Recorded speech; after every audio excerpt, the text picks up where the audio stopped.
Bom, o que nós temos então? O Estado Nacional Moderno, para ser chamado de Estado Nacional Moderno, o Estado ele precisa ter alguns elementos mínimos na sua conceituação, na sua configuração. O Estado Nacional Moderno, para ser chamado de Estado moderno, para ganhar o conceito de Estado, nós precisamos ter uma burocracia. O que é a burocracia, gente? O rei começa a construir um corpo burocrático pago e mantido pelo rei. Então o rei começa a manter, a pagar, vamos dizer assim, mensalmente, um corpo burocrático de funcionários. Ele contrata funcionários. Vamos dizer assim que aqui surgiu o serviço público. No século XVI nós começamos a institucionalizar o público e ao mesmo tempo pagar um corpo burocrático de funcionários que vão exercer funções públicas. Quais são as funções públicas? Bom, você sabe que dentro de cada estado existem poderes e dentro dos poderes existem funções. A cada poder é atribuída uma função. Então, são exercidas funções públicas por estes funcionários públicos. Antes eram os senhores feudais que exerciam estas, aspas, funções públicas. Hoje, quem exerce essas funções públicas são os funcionários. Por que no medievo nós não podíamos ter funcionários públicos pagos e mantidos pelos reis?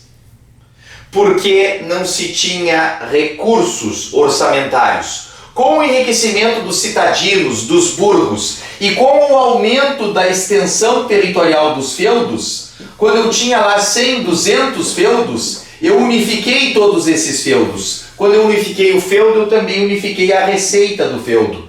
E ao unificar o feudo e unificar a receita do feudo, nós começamos a construir uma burocracia paga regularmente de funcionários públicos para exercerem funções públicas, que até então eram exercidas pelos senhores feudais. O primeiro governo por papéis, o primeiro governo a fazer isso, foi o governo de Filipe II.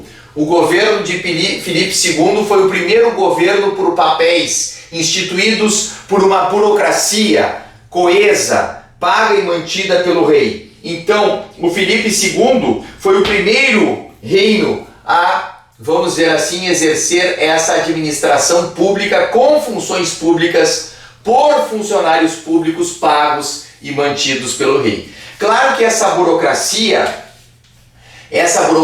que foi se desenvolvendo, ela foi ganhando tecnicalidade, ela foi se tornando cada vez mais técnica. Essa burocracia foi se formando técnica e essa burocracia foi criando, portanto, regras.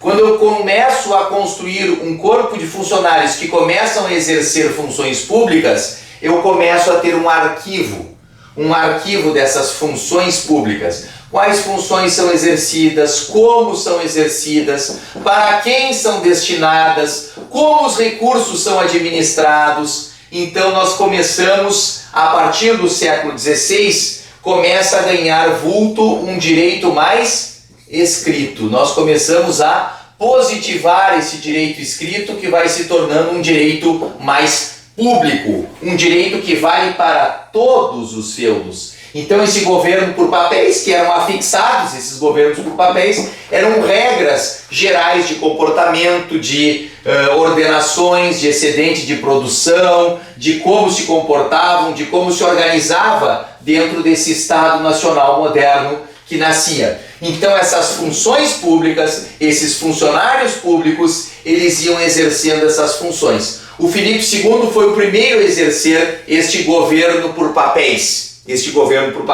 Tem até no Museu da Espanha, lá a foto, lá a reprodução do rei Filipe II cheio de papéis, porque ele foi notabilizado por fazer esse primeiro governo por papéis. Governo por papéis instituindo funções públicas. E, portanto, começa a ganhar vulto um direito escrito, um direito positivado, e, por óbvio, a gente começa a instituir, assim, um direito público que vale para todos. Então, Estado burocrático. O primeiro elemento do Estado Nacional moderno é a burocracia. Começa a se formar uma burocracia.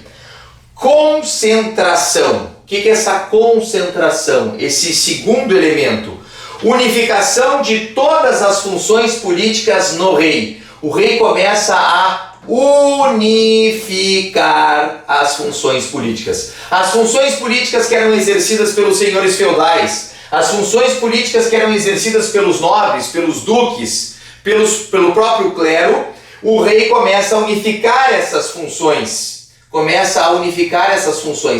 Concentrar essas funções. Literalmente o poder foi absorvido, foi centralizado, foi concentrado pelos reis nacionais modernos. Os reis nacionais modernos unificaram as funções políticas, a centralização, conseguiram fazer uma centralização administrativa.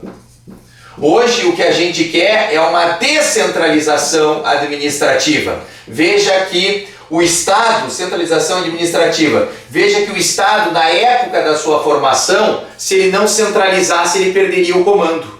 Então foi necessário um movimento de centralização para a unificação dos Estados. Foi necessário um movimento de unificação, foi preciso um movimento de unificação para a formação e, vamos dizer assim, centralização administrativa e manutenção dos Estados. Sem centralização e unificação desses estados, eu não poderia operar depois um grau de descentralização paulatinamente. Hoje a gente quer a descentralização dos estados, a gente não quer mais a centralização, a gente quer a descentralização. Mas no período de formação dos estados, no período que os estados modernos começaram a se formar, se não existisse centralização, continuaria aquela fragmentação que existia por todo o medievo. Fragmentação territorial do poder, iniciado lá com as doações de Carlos Magno, como nós já vimos. Então, não fosse essa centralização, essa absorção e essa montagem de uma estrutura burocrática, os estados modernos provavelmente não teriam surgido. Por isso que os estados nasceram absolutistas. Os estados nasceram por essa centralização, essa concentração que começou a formar uma burocracia. O poder é capturado pelo rei, o poder dos nobres, o poder dos duques, o poder dos senhores feudais, o poder do alto clero, o poder dos vassalos, o poder dos suzeranos e até um pouco do poder dos servos, que eles vão concentrando esses poderes, absorvendo todos esses poderes e vão unificando nessa burocracia que começa a ser mantida e paga pelo rei. Então a centralização é um elemento central do Estado. Não existiria um Estado sem centralização. A descentralização máxima de um Estado vira uma bagunça, porque você não tem um poder de mando, não tem um poder unificado, não tem uma ordem fundamental do Estado, não tem uma unificação básica das carreiras, não tem uma unificação básica do judiciário, não tem uma unificação básica do legislativo, do executivo. Então é central para os Estados uma centralização. O que nós vamos discutir séculos depois são os graus de centralização, os graus de descentralização. Como que esse poder é entregue à periferia e às localidades e em que grau eu faço isso? Mas no momento do surgimento dos Estados nacionais modernos, foi necessário uma fortíssima concentração, centralização dos poderes. Centralização administrativa, territorial, política, econômica, social, cultural, vamos dizer até, dos Estados nacionais modernos. Próximo item, território. Não existe Estado sem uma base física delimitada por fronteiras por onde se estende o poder coercitivo do Estado. Não existe Estado sem o delimitar esta base física que é delimitada pelas fronteiras, que é até onde se estende o poder coercitivo dos Estados e onde termina um Estado e começa o outro Estado vizinho, que também tem o seu poder de mando soberano, burocrático, concentrado nas mãos também de um rei que forma um outro Estado. Então o território é um elemento central, porque ele delimita as fronteiras sobre o qual se estende o poder coercitivo do Estado. Então, sem esse território bem delimitado, bem, vamos dizer assim, desenhado, e aqui nós começamos a desenhar os mapas políticos. Claro que expandindo, retraindo, guerras e conflitos vão mudando a geografia do planeta Terra. Tá? Tem até vídeos que mostram a expansão dos mapas conforme os séculos, conforme os anos. E vocês vão ver que Portugal se unificou desde o século XII, século XIII, e manteve praticamente inalterado o seu território. Foi um dos poucos países que conseguiu, desde o século XII, ou talvez o único país que conseguiu, desde o século XII, manter essa unidade territorial, sem, vamos dizer, modificar toda a sua geografia, a sua territorialidade. Mas o território é um elemento, vamos dizer assim, característico, típico dos estados modernos. Não existe um estado, teoricamente não existe um estado sem um território. Claro que teorias modernas estão colocando que na verdade o território está cada vez mais desnecessário. Tanto que as maiores empresas do passado eram empresas que extraíam petróleo, que tinham território, que tinham campo, que tinham casas, que tinham indústrias, que tinham empresas. E hoje nós vemos que as maiores empresas do mundo estão no campo virtual. Hoje em dia nós, de certa maneira, migramos essa ideia de territorialidade, de pertencimento do solo, do local onde você está, daquela terra, nós migramos por um aspecto mais virtual, tá? Mas o território ainda segue sendo um elemento central de configuração e formação dos estados modernos, até porque é ele que vai estabelecer a nossa soberania.